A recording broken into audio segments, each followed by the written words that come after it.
क्या आपको पता है अमिताभ बच्चन और जया बच्चन ने अपनी प्रतीक्षा मतलब जू में जो बंगलो है बच्चन का वो अपनी बेटी श्वेता नंदा को गिफ्ट में दे दिया।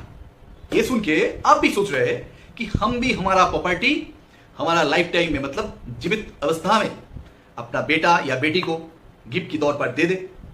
देखिए, देने से पहले ये वीडियो थोड़ा देखना, टाइम थोड़ा वेस्ट होगा लेकिन काम में आएगा। इनमें है 2 रियल लाइफ स्टोरी आपके साथ शेयर करूंगा। आपने सुना होगा विजय सिंघानिया का नाम, जो रेमंड्स ग्रुप का एक समय मालिक होते थे। आज क्या है हाल, रास्ते पे है। उसका लड़का बेटा गौतम सिंघानिया को उन्होंने रेमंड्स ग्रुप और सारी जायदाद प्यार में आके दे दिया था। उसके बाद उनका बेटा उनको घर से धक्का मार के बाहर कर दिया था।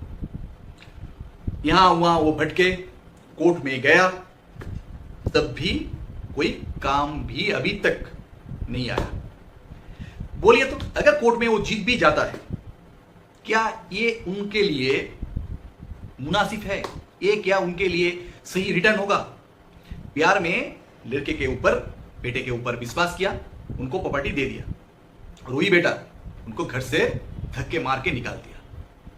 स्टोरी 2, उसमें क्या है, एक मां थी। उस मां ने अपने बेटे को सारी जायदाद फ्लैट उसके बेटे का नाम कर दिया। बेटे ने क्या किया, फ्लैट मिलते ही मां को घर से निकाल दिया। उसके बाद मां ने यहां वहां इस कोर्ट उस कोर्ट गया, कुछ काम नहीं आया। उसके बाद वो उच्च न्यायालय सुप्रीम कोर्ट गया और सेक्शन 23 सीनियर सिटीजन एक्ट के तहत बोला कि मेरा बेटा मुझको नहीं देखता है, मेंटेनेंस नहीं देता है, हमको जो देखभाल इस उम्र में चाहिए वो नहीं करता है, तो हमें जो गिफ्ट डीड हम किए थे वो नाल एंड वॉइड कीजिए और ये जो प्रॉपर्टी हम हमारा बेटे को गिफ्ट के तौर पर दिए थे वो हमें रिटर्न कीजिए। कोर्ट कभी तब क्या हुआ, कोर्ट में देखिए इमोशंस नहीं चलता है, जो है वो एविडेंशियल होना चाहिए। कोर्ट ने वो गिफ्ट डीड देखा, उसमें कहीं पर भी लिखा नहीं था कि सेक्शन 23 सीनियर सिटीजन एक्ट के तहत ये कंडीशनल क्लॉज रहेगा कि अगर मेंटेनेंस नहीं करता है बुजुर्ग मम्मी पापा को तो प्रॉपर्टी रिटर्न में देना पड़ेगा बेटा या बेटी। ये लिखा नहीं था, तो कोर्ट भी कुछ नहीं कर पाया और बोला माताजी हम इस मामले में आपको हेल्प नहीं कर सकते क्योंकि आपने कोई भी कंडीशनल क्लॉज नहीं रखा। तो ये 2 था एक रियल लाइफ स्टोरी। आपको कुछ कुछ मम्मी और पापा को अभी मेरा बात सुन के खराब लग रहा है और स्किप करने के बारे में सोच भी रहे हैं कि हमारा बेटा या बेटी ऐसा नहीं है, एकदम नहीं है आपका बेटा या बेटी, क्योंकि आपका परवरिश अच्छा था और अच्छा है। लेकिन देखिए, अगर जिसके पास प्रॉपर्टी होता है वही राजा कहलाता है और जिसके पास प्रॉपर्टी नहीं है वो एक्स किंग कहता है। एक्स किंग नाम के साथ क्यों जीना है तो किंग के तरह ही जीना है, क्वीन के तरह ही जीना है। तो आपका जो बेटा या बेटी को अगर प्रॉपर्टी देना है तो ऐसे ही आप जब नहीं रहेंगे आपका बेटा या बेटी को बाय डिफॉल्ट प्रॉपर्टी मिल ही जाएगा। अगर चाहते हैं कि प्रॉपर्टी हम दे उसको, देखिए आप 3 तरीके से दे सकते हैं। एक है गिफ्ट डीड, रिलिंक्विशमेंट डीड और विल।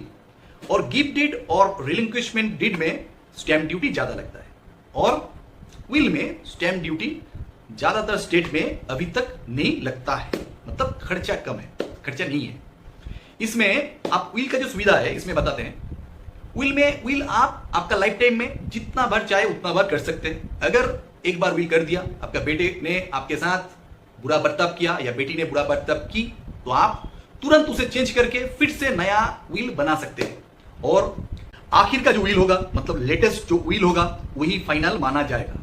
पहले का जो विल था उसको नाल एंड वॉइड घोषित करके ही फाइनल विल प्रिपेयर होगा। तो इसमें आपको टेंशन लेने का कोई जरूरत नहीं है।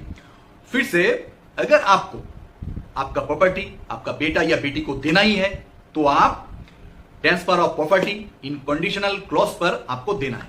क्या मेंशन करना है? सेक्शन 23 सीनियर सिटीजन एक्ट के तहत अगर मेरा बेटा या बेटी हमारा मेंटेनेंस नहीं करेगी या करेगा तो हम ये प्रॉपर्टी रिटर्न ले सकते हैं, और ये जो गिफ्ट डीड है इसको नल एंड वॉइड घोषित कर दिया जाएगा कोर्ट से।